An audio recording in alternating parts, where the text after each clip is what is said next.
So with the recent update, there's been a lot of talk about the AS44, and we're going to talk about where it fits in the meta because its TTK is definitely broken. And this is specifically for the long range meta. Obviously, there's certain builds that you can make them a hipfire build for close range, or you can use it as a sniper support.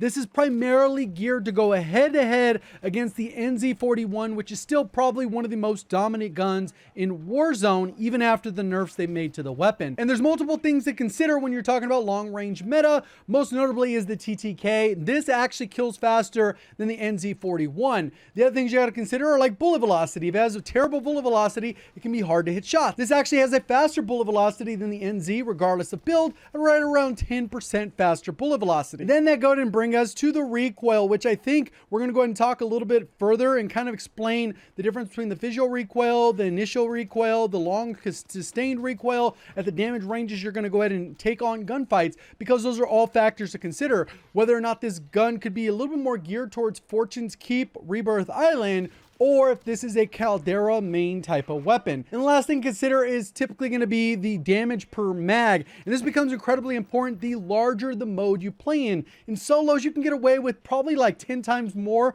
the weapons that you could just because the damage per mag. Like the Fennec, in a 1v1, you're winning every single time. Against trios and quads, could be a little tricky because of the reload. You got to get in there only 40 bullets. But besides that, that's just kind of an example. M13 is another example of that. So we'll kind of take a look at all of those things. So what we look at here is the AS44 has a fast fire rate of almost 1,000 with a 50 round mag, and that gives us a damage per mag of 1270, which is pretty low for a long range option considering the NZ has 2,000. So I think for solos and duos, this could be a very good option. The reload is actually pretty fast, and the thing to consider is how many shots you need to land to get it down. It has a pretty consistent TTK of 14 shots, but with one headshot out of those 14, you can bring it down to 13, and two can bring it down to 12 shots, which you get stupid fast TTKs, a 671 and a 732. Compared to the NZ, which was a nerf to make sure that you get this TTK more often, because now it requires two headshots in the mix to get this 728. Even though it still hits pretty hard, the slower fire rate can be a little bit an issue for people, but where it comes in handy is it's a little bit harder hitting, so the damage per mag goes a little bit further. And a lot of times the meta weapons are right around 1,600 or higher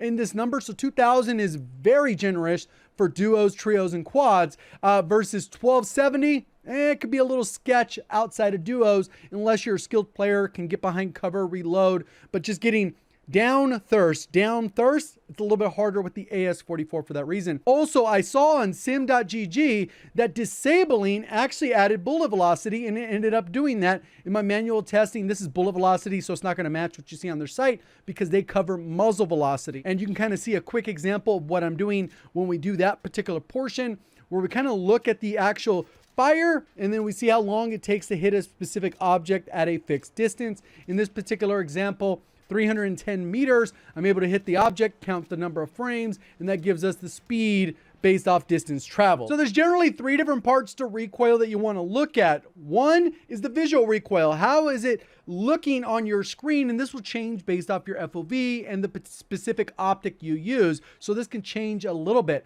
That's one. Part two is what the recoil pattern is actually doing when you're hitting a fixed object. So in this particular case, we shoot something from about 14 meters away. We can go ahead and see this individual recoil pattern and what it's doing. And then you can kind of see how it feels, because that's the third component. Sometimes recoil patterns can be a little wonky, they have a lot of visual recoil, but they can still be relatively easy to control. So I fired one with the 3x and then with the 6x optic zoomed in, and now I'm trying to control that recoil. And you'll see there's a little bit of a kick initially, which kind of leads me to more of a mouse and keyboard style gun where you can adjust those macro adjustments a little easier, versus on a controller, it could get a little bit away from you if you're actually shooting at the longest range. A couple other things that you're going to want to do when you're trying to test out a gun and figure out the build that works for you is shoot at a specific object at a fixed range. Normally a ranged weapon, you're going to want to make sure that you're able to hit a target at a specific range consistently. If they were kind of on a head glitch where part of their body is covered, where maybe only their chest or their head is sticking above, will you be able to hit those shots? Because I guarantee you, they're going to be able to hit them if they are using a little bit more accurate weapon, regardless of the TTK. TTK, especially with the way SBMM works. So right there, I'm trying to shoot the window, giving a little bit of experiment, seeing how the gun feels, and see if that's going to be accurate, right? So I go ahead and mark the door, about 90 meters. That's a realistic engagement. Am I able to hit those shots? And I'm controlling for the recoil. And if you're trying to figure out a build, this is kind of what I've done to figure out some builds to see how accurate, how consistent could I do that. AS44 is definitely a gun where you actually have to work to control, which requires a little bit more skill, but it is controllable even after all the changes where they buffed the recoil pattern, change the damage, modify bullet velocity. It's kind of gotten a little bit more in line. I think it'll probably shine a little bit better on Fortune's Keep or Rebirth Island for those reasons, because at incredibly long ranges, I think it just requires a little bit more skill. But overall, when we look at the recoil pattern, you can see that it mostly just kind of went up and to the right without much variance. So as long as you know how to pull down and to the left, you should be able to control it. Just be aware of that initial kick where you're going to have to adjust and make adjustments for that. So the most consistent build I could find for the AS44 was this one right here, the MX silencer, the Kavalskaya 615mm. And that's over the precision. Even though the precision would help a little bit with the bullet velocity, this one ends up being a little bit easier to control. And then we have the 3-6X. If you're playing on Rebirth or Fortune's Keep, the 2.5X is perfectly fine. The Kavalskaya Custom, disable for that extra little bit of bullet velocity.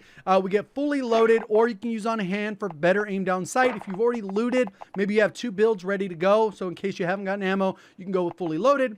Hatch grip. Initially, I was trying stippled because I thought it would help with the initial recoil. It didn't really help all that much in terms of consistency. I tried polymer. It just did not give me the results I was looking for. Hatch ended up being the most consistent results when I'm trying to control the recoil. The same thing with the 60 round mag, the recoil got even more inconsistent, which I think for the average player is a little too hard. Even though you lose a little bit of bullet velocity, the 50 round mag is the way to go for that control and accuracy, while also giving you better fire rate, even though you're going to lose a little bit of bullet velocity. And then the Carver, because that mainly helps with that vertical recoil, we're not really having to worry about the side to side that the hand stop would give or any of these other ones. The Carver is definitely going to be the way to go to help out with the overall vertical recoil. And that's the build. If there's another gun you'd like me to take a look at, go ahead and comment that down below. Appreciate all the support. Thank you for watching. As always, have a great day.